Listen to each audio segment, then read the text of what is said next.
Timaios. 1, 2, 3. Where's number 4, Timaios? The 4 of you were my guests yesterday, and today I am to be yours. He came down with something or other, Socrates. He wouldn't have missed our meeting willingly. Well then, isn't it for you and your companions to fill in for your absent friend? You're quite right. Anyhow, we'll do our best not to come up short. You did such a fine job yesterday hosting us visitors that now it wouldn't be right if the 3 of us didn't go all out to give you a feast in return. Do you remember all the subjects I assigned to you to speak on? Some we do, and if there are any we don't, well, you're here to remind us. Better still, if it's not too much trouble, why don't you take a few minutes to go back through them from the beginning? That way they'll be more firmly fixed in our minds. Very well. I talked about politics yesterday, and my main point, I think, had to do with the kind of political structure cities should have and the kind of men that should make it up so as to be the best possible. Yes, Socrates, so you did, and we are all very satisfied with your description of it. Didn't we begin by separating off the class of farmers and all the other craftsmen in the city from the class of those who were to wage war on its behalf? Yes. And we followed nature in giving each person only one occupation, one craft for which he was well suited, and so we said that only those whose job it was to wage war on everyone's behalf should be the guardians of the city, and if some foreigner or even a citizen were to go against the city to cause trouble, these guardians should judge their own subjects lightly, since they are their natural friends, but they should be harsh, we said, with the enemies they encountered on the battlefield.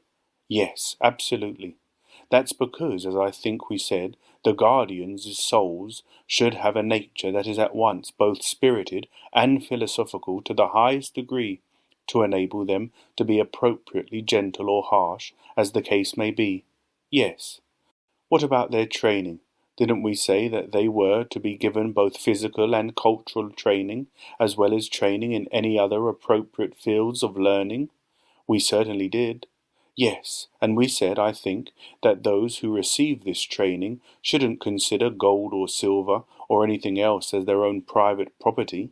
Like the professionals they are, they should receive from those under their protection a wage for their guardianship that's in keeping with their moderate way of life. And we said that they should share their expenses and spend their time together, live in one another's company, and devote their care above all to excellence, now that they were relieved of all other occupations. Yes, we said that as well. And in fact, we even made mention of women.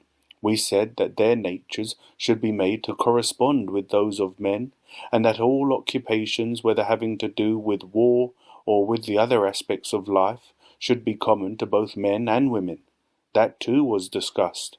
And what did we say about the procreation of children? We couldn't possibly forget that subject, because what we said about it was so unusual. We decided that they should all have spouses and children in common, and that schemes should be devised to prevent any one of them from recognizing his or her own particular child. Every one of them would believe that they all make up a single family, and that all who fall within their own age bracket are their sisters and brothers, that those who are older, who fall in an earlier bracket, are their parents or grandparents, while those who fall in a later one are their children or grandchildren. You're right, that really was an unforgettable point. And surely we also remember saying, don't we, that to make their natures as excellent as possible right from the start, the rulers, male and female, should secretly arrange marriages by lot to make sure that good men and bad ones would each as a group be separately matched up with women like themselves, and we said that this arrangement wouldn't create any animosity among them, because they'd believe that the matching was due to chance. Yes, we remember. And do we also remember saying that the children of the good parents were to be brought up, while those of the bad ones were to be secretly handed on to another city, and that these children should be constantly watched as they grew up, so that the ones that turned out deservingly might be taken back again, and the ones they kept who did not turn out that way should change places with them? We did say so.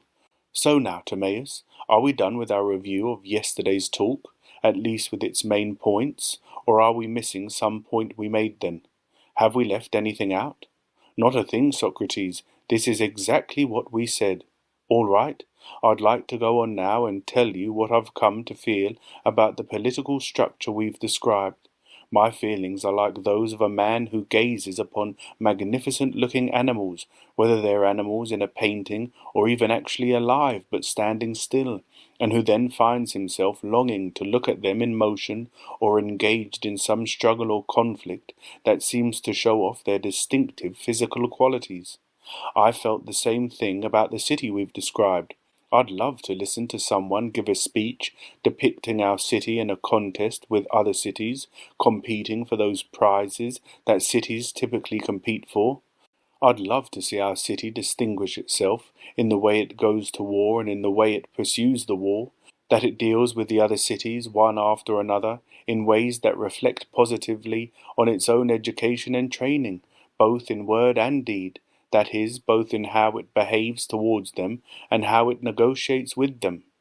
Now, on these matters, Critias and Hermocrates, I charge myself with being quite unable to sing fitting praise to our city and its men. That this should be so in my case isn't at all surprising, but I have come to have the same opinion of the poets, our ancient poets as well as today's. I have no disrespect for poets in general, but everyone knows that imitators as a breed are best and most adept at imitating the sort of things they've been trained to imitate. It's difficult enough for any one of them to do a decent job of imitating in performance, let alone in narrative description, anything that lies outside their training. And again, I've always thought that sophists as a class are very well versed in making long speeches and doing many other fine things. But because they wander from one city to the next and never settle down in homes of their own, I'm afraid their representations of those philosopher-statesmen would simply miss their mark. Sophists are bound to misrepresent whatever these leaders accomplish on the battlefield when they engage any of their enemies, whether in actual warfare or in negotiations. So that leaves people of your sort then. By nature as well as by training, you take part in both philosophy and politics at once. Take Timaios here. He's from Locri, an Italian city under the rule of excellent laws. None of his compatriots outrank him in property or birth, and he has come to occupy positions of supreme authority and honour in his city. Moreover, he has, in my judgment, mastered the entire field of philosophy. As for Critias, I'm sure that all of us here in Athens know that he's no mere layman in any of the areas we're talking about, and many people whose testimony must surely be believed assured us that Hermocrates, too, is well qualified by nature and training to deal with these matters.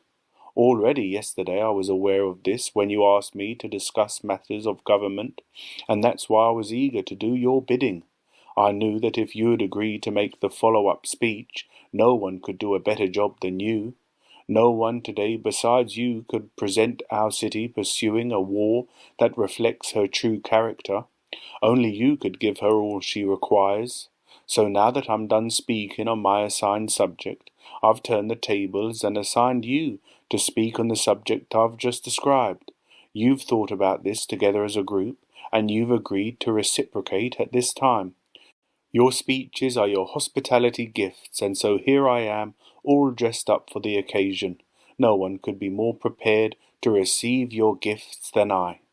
Yes, indeed, Socrates, you won't find us short on enthusiasm, as Timaios has already told you. We don't have the slightest excuse for not doing as you say.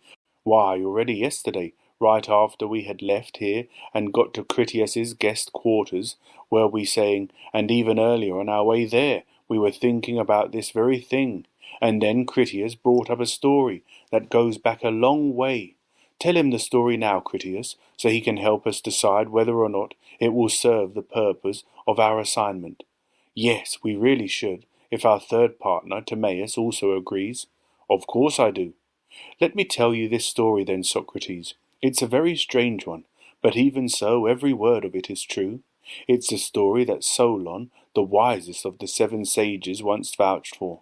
He was a kinsman and a very close friend of my great-grandfather Dropides. Solon himself says as much in many places in his poetry. Well, Dropides told the story to my grandfather Critias, and the old man in his turn would tell it to us from memory.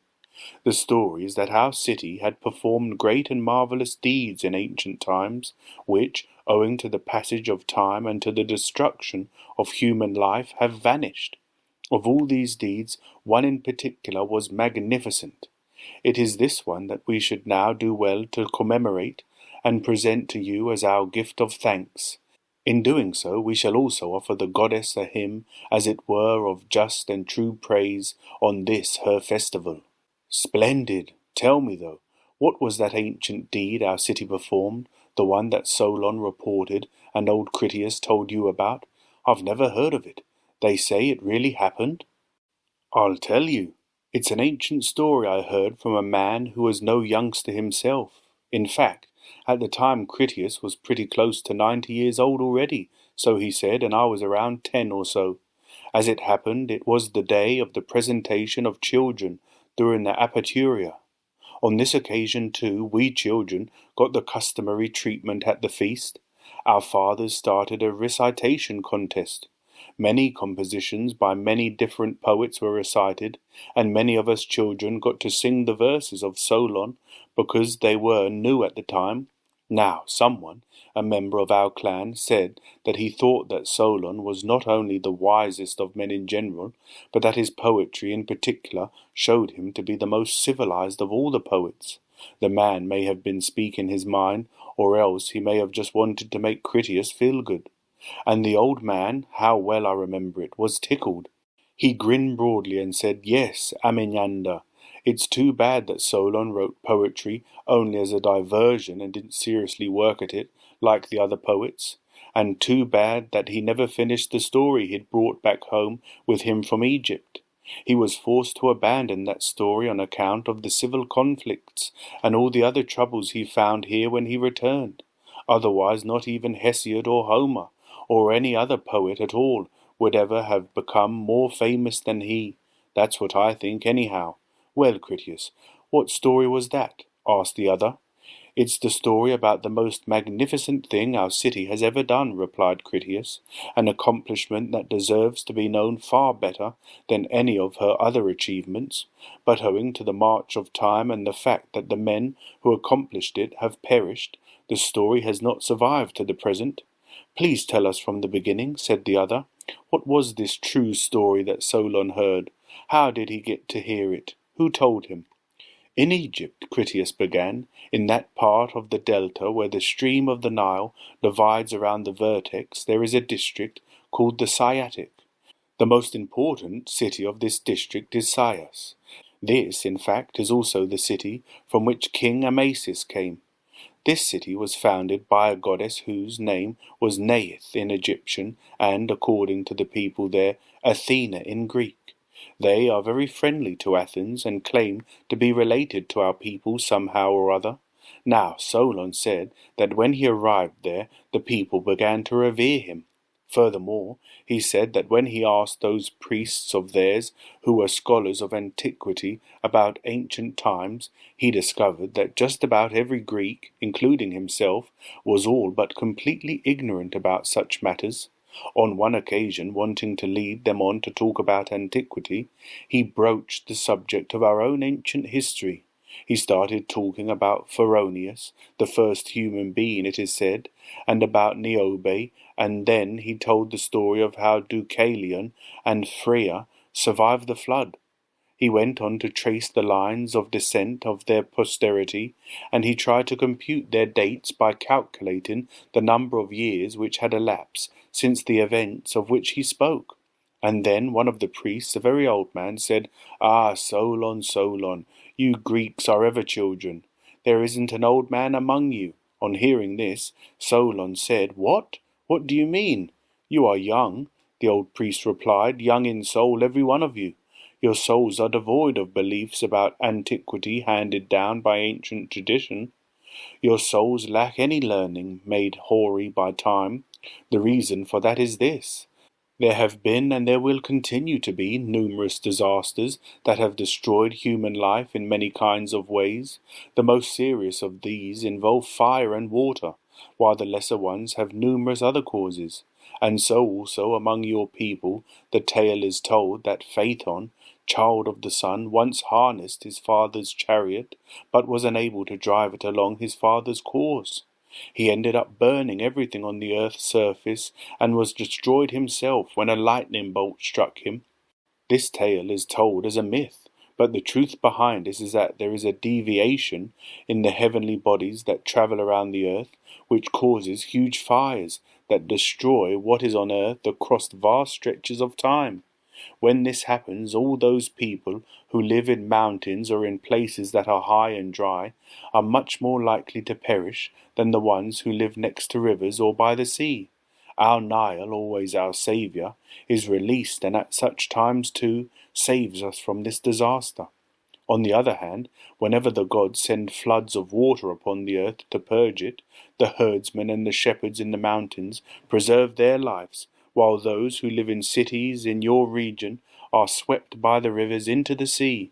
But here in this place water does not flow from on high onto our fields, either at such a time or any other.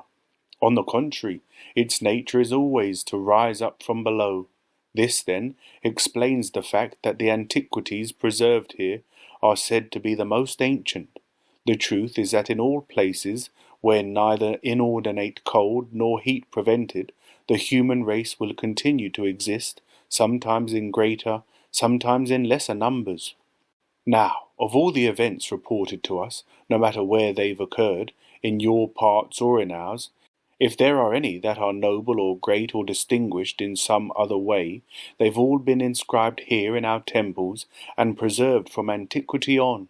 In your case, on the other hand, as in that of others, no sooner have you achieved literacy and all the other resources that cities require, than there again, after the usual number of years, comes the heavenly flood. It sweeps upon you like a plague and leaves only your illiterate and uncultured people behind. You become infants all over again, as it were, completely unfamiliar with anything there was in ancient times, whether here or in your own region. And so, Solon, the account you just gave of your people's lineage is just like a nursery tale. First of all, you people remember only one flood, though in fact there had been a great many before. Second, you are unaware of the fact that the finest and best of all the races of humankind once lived in your region. This is the race from whom you yourself, your whole city, all that you and your countrymen have today are sprung, thanks to the survival of a small portion of their stock. But this has escaped you, because for many generations the survivors passed on without leaving a written record. Indeed, Solon, there was a time before the greatest of these devastating floods, when the city that is Athens today not only excelled in war, but also distinguished itself by excellence of its laws in every area. Its accomplishments and its social arrangements are said to have been the finest of all those under heaven of which we have received report. When Solon heard this, he was astounded, he said, and with unreserved eagerness begged the priest to give him a detailed, consecutive account of all that concerned those ancient citizens. I won't grudge you this, Solon, the priest replied. I'll tell you the story for your own benefit as well as your city's, and especially in honour of our patron goddess who has founded, nurtured, and educated our cities, both yours and ours. Yours she founded first, 1,000 years before ours, when she had received from earth and Hephaestus the seed from which your people were to come. Now our social arrangement, according to the records inscribed in our sacred documents, is 8,000 years old.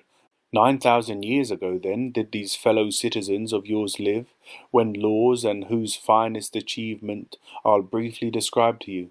At another time we'll go through all the details one by one at our leisure, and inspect the documents themselves. Let's compare your ancient laws with ours today. You'll discover many instances that once existed among you, existing among us today. First, you'll find that the class of priests is marked off and separated from the other classes. Next, in the case of the working class, you'll find that each group, the herdsmen, the hunters and the farmers, works independently, without mixing with the others. In particular, I'm sure you've noticed that our warrior class has been separated from all the others. It's been assigned by law to occupy itself exclusively with matters of war. Moreover, the style of armour used is that of shields and spears, which we were the first among the peoples of Asia to use for arming ourselves. The goddess instructed us just as she first instructed you in the regions where you live. Moreover, as for wisdom, I'm sure you can see how much attention our way of life here has devoted to it, right from the beginning. In our study of the world order, we have traced all our discoveries, including prophecy and health-restoring medicine, from those divine realities to human levels, and we have also acquired all the other related disciplines. This is in fact nothing less than the very same system of social order that the goddess first devised for you when she founded your city, which she did once she had chosen the region in which your people were born, and had discerned that the temperate climate in it throughout the seasons would bring forth men of surpassing wisdom. And, being a lover of both war and wisdom, the goddess chose the region that was likely to bring forth men most like herself, and founded it first. And so you came to live there, and to observe laws such as these. In fact, your laws improved even more, so that you came to surpass all of the peoples in every excellence, as could be expected from those whose begetting and nurture were divine. Now, many great accomplishments of your city recorded here are awe-inspiring, but there is one that surely surpasses them all in magnitude and excellence. The records speak of a vast power that your city once brought to a halt in its insolent march against the whole of Europe and Asia at once, a power that sprang forth from beyond, from the Atlantic Ocean.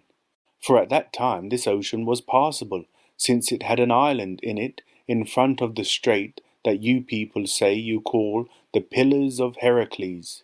This island was larger than Libya and Asia combined, and it provided passage to the other islands for people who travelled in those days.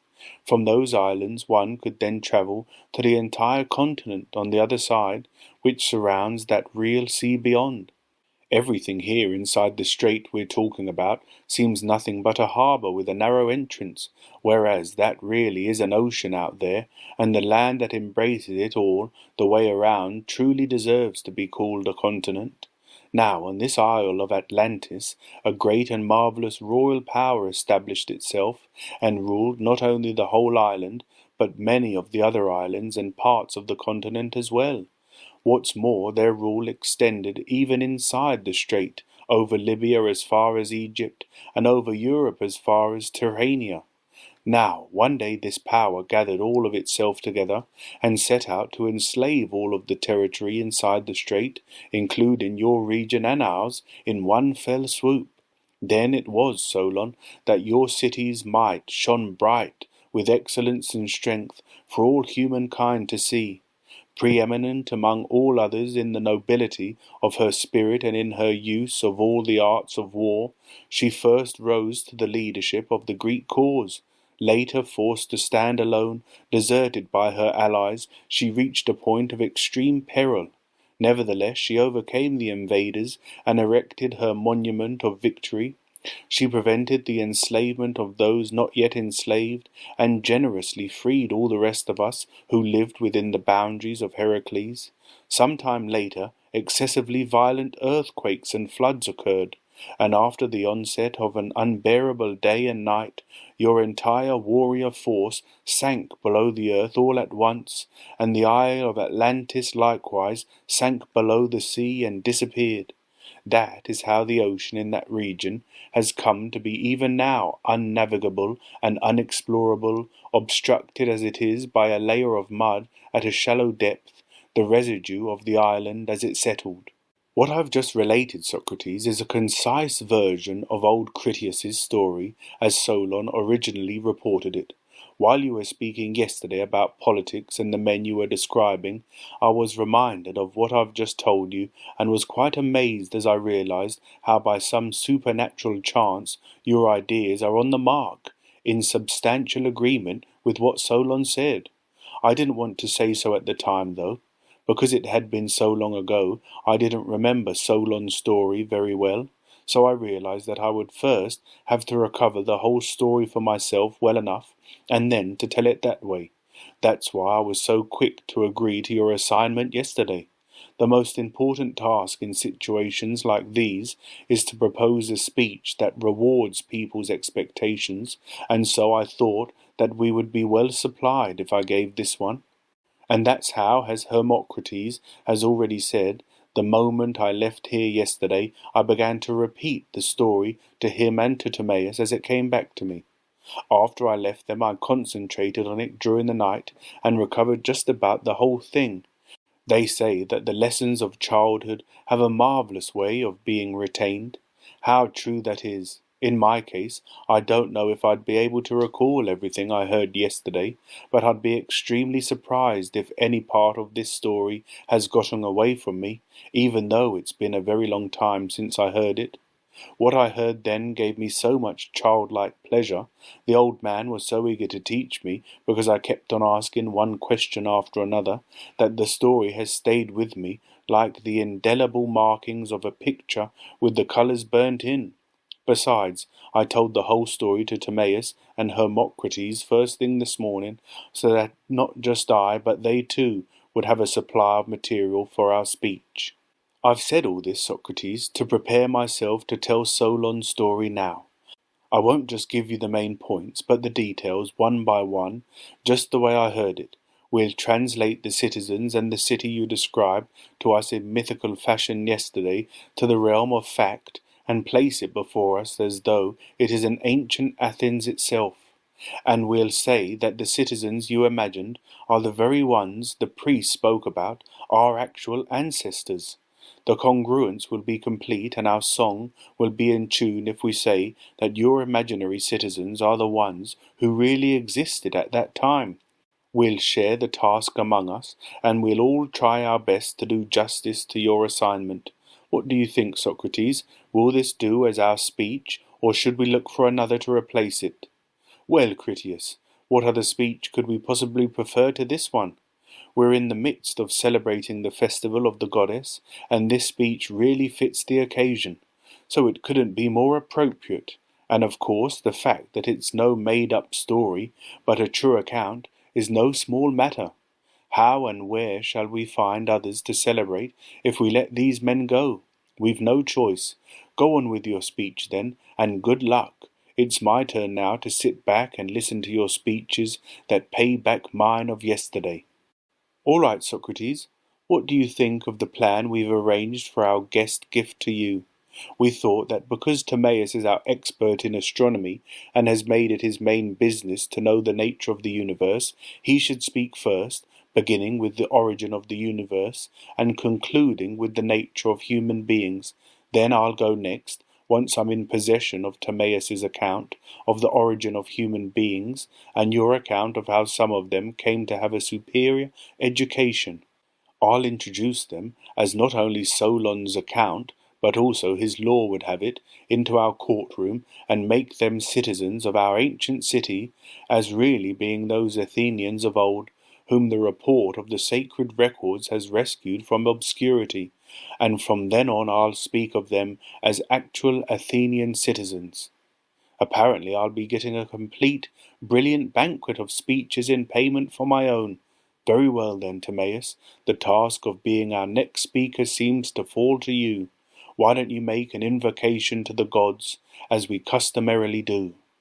That I will, Socrates. Surely anyone with any sense at all will always call upon a god before setting out on any venture, whatever its importance. In our case, we are about to make speeches about the universe, whether it has an origin, or even if it does not. And so, if we're not to go completely astray, we have no choice but to call upon the gods and goddesses and pray that they, above all, will approve of all we have to say, and that in consequence we will too. Let this then be our appeal to the gods. To ourselves we must appeal to make sure that you learn as easily as possible, and that I instruct you in the subject matter before us in the way that best conveys my intent. As I see it then, we must begin by making the following distinction. What is that which always is and has no becoming, and what is that which becomes but never is? The former is grasped by understanding, which involves a reasoned account. It is unchanging. The latter is grasped by opinion, which involves unreasoning sense-perception. It comes to be and passes away, but never really is. Now everything that comes to be must of necessity come to be by the agency of some cause, for it is impossible for anything to come to be without a cause. So whenever the craftsman looks at what is always changeless and, using a thing of that kind as his model, reproduces its form and character, then, of necessity, all that he so completes is beautiful. But were he to look at a thing that has come to be, and use as his model something that has been begotten, his work will lack beauty. Now, as to the whole universe, or world order, cosmos, let's just call it by whatever name is most acceptable in a given context, there is a question we need to consider first. This is the sort of question one should begin with in inquiring into any subject. Has it always existed? Was there no origin from which it came to be, or did it come to be and take its start from some origin? It has come to be, for it is both visible and tangible, and it has a body, and all things of that kind are perceptible. And as we have shown, perceptible things are grasped by opinion, which involves sense-perception. As such, they are things that come to be, things that are begotten. Further, we maintain that, necessarily, that which comes to be must come to be by the agency of some cause. Now, to find the maker and father of this universe is hard enough, and even if I succeeded, to declare him to everyone is impossible. And so we must go back and raise this question about the universe. Which of the two models did the maker use when he fashioned it? Was it the one that does not change and stays the same, or the one that has come to be? Well, if this world of ours is beautiful and its craftsman good, then clearly he looked at the eternal model. But if what it's blasphemous to even say is the cause, then he looked at one that has come to be. Now, surely it's clear to all that it was the eternal model he looked at, for, of all things that have come to be, our universe is the most beautiful, and of causes the craftsman is the most excellent. This, then, is how it has come to be. It is a work of craft, modelled after that which is changeless, and is grasped by rational account, that is, by wisdom. Since these things are so, it follows by unquestionable necessity that this world is an image of something. Now, in every subject it is of utmost importance to begin at the natural beginning, and so, on the subject of an image and its model, we must make the following specification. The accounts we give of things have the same character as the subjects they set forth. So accounts of what is stable and fixed and transparent to understanding are themselves stable and unshifting. We must do our very best to make these accounts as irrefutable and invincible as any account may be.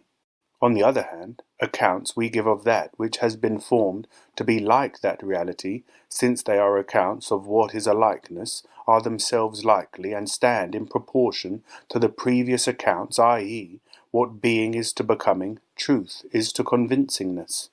Don't be surprised then, Socrates, if it turns out repeatedly that we won't be able to produce accounts on a great many subjects, on gods or the coming to be of the universe, that are completely and perfectly consistent and accurate. Instead, if we can come up with accounts no less likely than any, we ought to be content, keeping in mind that both I, the speaker, and you, the judges, are only human, so we should accept the likely tale on these matters. It behooves us not to look for anything beyond this. Bravo, Timaios, by all means. We must accept it as you say we should. This overture of yours was marvellous. Go on now, and let us have the work itself. Very well then. Now, why did he who framed this whole universe of becoming frame it? Let us state the reason why. He was good, and one who is good can never become jealous of anything. And so, being free of jealousy, he wanted everything to become as much like himself as was possible. In fact, men of wisdom will tell you, and you couldn't do better than to accept their claim, that this, more than anything else, was the most preeminent reason for the origin of the world's coming to be. The God wanted everything to be good and nothing to be bad, so far as that was possible, and so he took over all that was visible, not at rest but in discordant and disorderly motion, and brought it from a state of disorder to one of order, because he believed that order was in every way better than disorder. Now it wasn't permitted, nor is it now, that one who is supremely good should do anything but what is best. Accordingly, the God reasoned and concluded that in the realm of things naturally visible, no unintelligent thing could as a whole be better than anything which does possess intelligence as a whole, and he further concluded that it is impossible for anything to come to possess intelligence apart from soul. Guided by this reasoning, he put intelligence in soul and soul in body, and so he constructed the universe. He wanted to produce a piece of work that would be as excellent and supreme as its nature would allow. This, then, in keeping with our likely account, is how we must say divine providence brought our world into being as a truly living thing endowed with soul and intelligence. This being so, we have to go on to speak about what comes next. When the Maker made our world, what living thing did he make it resemble? Let us not stoop to think that it was any of those that have the natural character of a part, for nothing that is a likeness of anything incomplete could ever turn out beautiful. Rather, let us lay it down that the universe resembles more closely than anything else that living thing of which all other living things are parts, both individually and by kinds. For that living thing comprehends within itself all intelligible living things, just as our world is made up of us and all the other visible creatures. Since the God wanted nothing more than to make the world like the best of the intelligible things, complete in every way, he made it a single visible living thing which contains within itself all the living things whose nature it is to share its kind. Have we been correct in speaking of one universe, or would it have been more correct to say that there are many, in fact infinitely many universes? There is but one universe if it is to have been crafted after its model. For that which contains all of the intelligible living things couldn't ever be one of a pair, since that would require there to be yet another living thing, the one that contained those two, of which they then would be parts, and then it would be more correct to speak of our universe as made in the likeness, now not of those two, but of that other, the one that contains them. So, in order that this living thing should be like the complete living thing in respect of uniqueness, the Maker made neither two nor yet an infinite number of worlds. On the contrary, our universe came to be as the one and only thing of its kind, is so now and will continue to be so in the future. Now, that which comes to be must have bodily form, and be both visible and tangible, but nothing could ever become visible apart from fire, nor tangible without something solid, nor solid without earth. That is why, as he began to put the body of the universe together, the God came to make it out of fire and earth. But it isn't possible to combine two things well all by themselves without a third. There has to be some bond between the two that unites them. Now, the best bond is one that really and truly makes a unity of itself, together with the things bonded by it, and this, in the nature of things, is best accomplished by proportion. For whenever of three numbers which are either solids or squares, the middle term between any two of them is such that what the first term is to it, it is to the last, and, conversely, what the last term is to the middle, it is to the first, then, since the middle term turns out to be both first and last, and the last and the first likewise both turn out to be middle terms, they will all of necessity turn out to have the same relationship to each other, and, given this, will all be unified. So if the body of the universe were to have come to be as a two-dimensional plane, a single middle term would have sufficed to bind together its conjoining terms with itself. As it was, however, the universe was to be a solid, and solids are never joined together by just one middle term, but always by two. Hence the god set water and air between fire and earth, and made them as proportionate to one another as was possible, so that what fire is to air, air is to water, and what air is to water, water is to earth. He then bound them together, and thus he constructed the visible and tangible universe. This is the reason why these four particular constituents were used to beget the body of the world, making it a symphony of proportion. They bestowed friendship upon it, so that, having come together into a unity with itself, it could not be undone by anyone but the one who had bound it together. Now, each one of the four constituents was entirely used up in the process of building the world. The builder built it from all the fire, water, air, and earth there was, and left no part or power of any of them out. His intentions in doing so were these: first, that as a living thing it should be as whole and complete as possible, and made up of complete parts. Second, that it should be just one universe, in that nothing would be left over from which another one just like it could be made. Third, that it should not get old and diseased. He realized that when heat or cold or anything else that possesses strong powers surrounds a composite body from outside and attacks it, it destroys that body prematurely, brings disease and old age upon it, and so causes it to waste away. That is why he concluded that he should fashion the world as a single whole, composed of all wholes, complete and free of old age and disease, and why he fashioned it that way.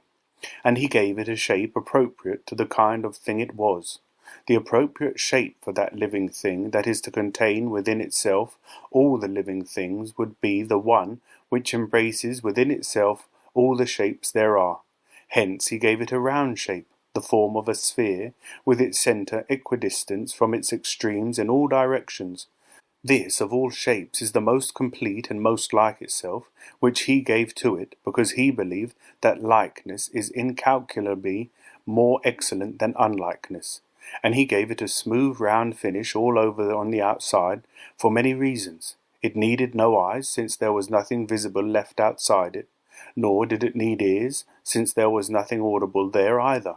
There was no air enveloping it that it might need for breathing, nor did it need any organ by which to take in food or again expel it when it had been digested. For since there wasn't anything else, there would be nothing to leave it or come to it from anywhere. It supplied its own waste for its food. Anything that it did or experienced it was designed to do or experience within itself and by itself. For the builder thought that if it were self-sufficient, it would be a better thing than if it required other things. And since it had no need to catch hold of or fend off anything, the god thought that it would be pointless to attach hands to it, nor would it need feet or any support to stand on. In fact, he awarded it the movement suited to its body, that one of the 7 motions which is especially associated with understanding and intelligence, and so he set it turning continuously in the same place, spinning around upon itself. All the other 6 motions he took away, and made its movement free of their wanderings, and since it didn't need feet to follow this circular path, he begat it without legs or feet. Applying this entire train of reasoning to the God that was yet to be, the eternal God made it smooth and even all over, equal from the centre, a whole and complete body itself, but also made up of complete bodies. In its centre he set a soul, which he extended throughout the whole body, and with which he then covered the body outside, and he set it to turn in a circle, a single solitary universe, whose very excellence enables it to keep its own company without requiring anything else. For its knowledge of and friendship with itself is enough. All this then explains why this world, which he begat for himself, is a blessed God. As for the world soul, even though we are now embarking on an account of it after we've already given an account of its body, it isn't the case that the God devised it to be younger than the body, for the God would not have united them and then allow the elder to be ruled by the younger. We have a tendency to be casual and random in our speech, reflecting no doubt the whole realm of the causal and random of which we are a part. The God, however, gave priority and seniority to the soul, both in its coming to be and in the degree of its excellence, to be the body's mistress and to rule over it as her subject. The components for which he made the soul, and the way in which he made it, were as follows. In between the being that is indivisible and always changeless, and the one that is divisible and comes to be in the corporeal realm, he mixed a third, intermediate form of being, derived from the other two. Similarly, he made a mixture of the same, and then one of the different, in between their indivisible and their corporeal, divisible counterparts. And he took the three mixtures and mixed them together to make a uniform mixture, forcing the different, which was hard to mix, into conformity with the same. Now when he had mixed these two together with being, and from the three had made a single mixture, he redivided the whole mixture into as many parts as his task required, each part remaining a mixture of the same, the different, and of being. This is how he began the division. First he took one portion away from the whole, and then he took another twice as large, followed by a third, 1.5 times as large as the second, and 3 times as large as the first. The fourth portion he took was twice as large as the second, the fifth 3 times as large as the third, the sixth 8 times of that of the first, and the seventh 27 times that of the first.